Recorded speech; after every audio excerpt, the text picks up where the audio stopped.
ഒരിക്കൽ മാതാ പാർവതി ശിവലിംഗത്തിൽ അഭിഷേകം ചെയ്യുന്നതിനായി മാനസരോവര തടാകത്തിലെ പുണ്യജലം ഒരു കുടത്തിൽ നിറച്ച് കൊണ്ടുവരികയായിരുന്നു. പർവ്വത പാതയിലൂടെയുള്ള യാത്രാമധ്യേ വഴിയിൽ ഒരരികിലായി ദുഃഖിതനായ ഒരു വൃദ്ധ ബ്രാഹ്മണനെയും അദ്ദേഹത്തിന്റെ പ്രിയപ്പെട്ട മകനെയും ദേവി കണ്ടു. ആ ബാലൻ കടുത്ത ദാഹത്താൽ അസ്വസ്ഥനായിരുന്നു. വരണ്ട ചുണ്ടുകളും ക്ഷീണിച്ച ശരീരവുമായി അവൻ നിലത്ത് തളർന്നു കിടക്കുന്നു. അവന്റെ അരികിലായി നിസ്സഹായനായ ആ ബ്രാഹ്മണൻ മകനെ രക്ഷിക്കാൻ ഒരു മാർഗവുമില്ലാതെ വിലപിച്ചുകൊണ്ടിരിക്കുന്നു. ആ നിമിഷം ബ്രാഹ്മണൻ മാതാ പാർവതിയെ കണ്ട മാത്രയിൽ ദേവിയുടെ കാൽക്കൽ വീണ് വിതുമ്പിക്കേണു. മാതേ, കരുണയുണ്ടാകണമേ, ഞാൻ നിസ്സഹായനാണ്. എന്റെ പ്രിയപ്പെട്ട പുത്രൻ ദാഹം കൊണ്ട് തളർന്നു കിടക്കുകയാണ്. ദയവായി അങ്ങയുടെ കുടത്തിലെ പുണ്യജലം അല്പം നൽകിയാലും. ഇപ്പോൾ അങ്ങ് മാത്രമാണ് ഞങ്ങളുടെ ഏക ആശ്രയം. അങ്ങേയറ്റം ദയനീയമായ കാഴ്ചയും അപേക്ഷയും കേട്ട് മാതാ പാർവതി അഗാധമായ ചിന്തയിലാണ്ടു. കൈലാസനാഥനായ പരമശിവന് അഭിഷേകം ചെയ്യാനുള്ള പാവനമായ ജലമാണത്. ദേവിയുടെ മനസ്സിൽ ഒരു ചിന്തയുണർന്നു. ഈ പുണ്യജലം ഞാൻ ഈ ബാലന് നൽകുകയാണെങ്കിൽ അഭിഷേക സമയത്ത് എന്റെ പ്രിയപ്പെട്ട മഹാദേവന് ഞാൻ എന്ത് സമർപ്പിക്കും? എന്നാൽ ആലോചന അധികം നീണ്ടില്ല. ഒരു മാതാവിന്റെ നിഷ്കളങ്കമായ കരുണ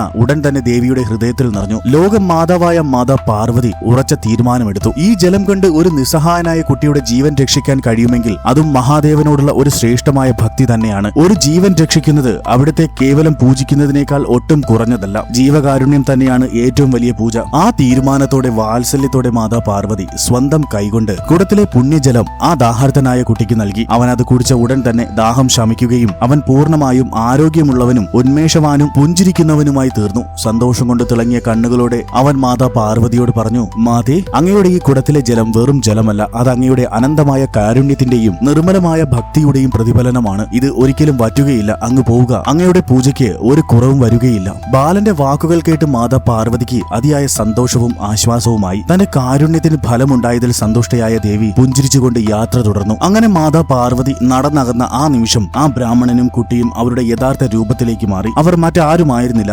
മഹാദേവനും അദ്ദേഹത്തിന്റെ പ്രിയ ഭക്തനും വാഹനവുമായ നന്ദിയുമായിരുന്നു. കരുണയും ഭക്തിയും വേർതിരിക്കാനാവാത്തതാണെന്നും ജീവകാരുണ്യമാണ് ഈശ്വരാരാധനയുടെ പരമമായ രൂപമെന്നും മാതാ പാർവതിയെ ബോധ്യപ്പെടുത്താൻ വേണ്ടിയായിരുന്നു മഹാദേവൻ ഈ ലീല നടത്തിയത്. മാതാ പാർവതിയുടെ സ്നേഹവും കാരുണ്യവും അളവറ്റതാണെന്ന് മഹാദേവൻ ലോകത്തിന് കാണിച്ചു കൊടുത്തു. മഹാദേവന്റെ ലീലയുമായി ബന്ധപ്പെട്ട ഈ കഥ നിങ്ങൾക്ക് ഇഷ്ടമായാൽ ലൈക്ക് ആൻഡ് സബ്സ്ക്രൈബ് ചെയ്യൂ. ഓം ഗൗരി ശങ്കരായ നമഃ.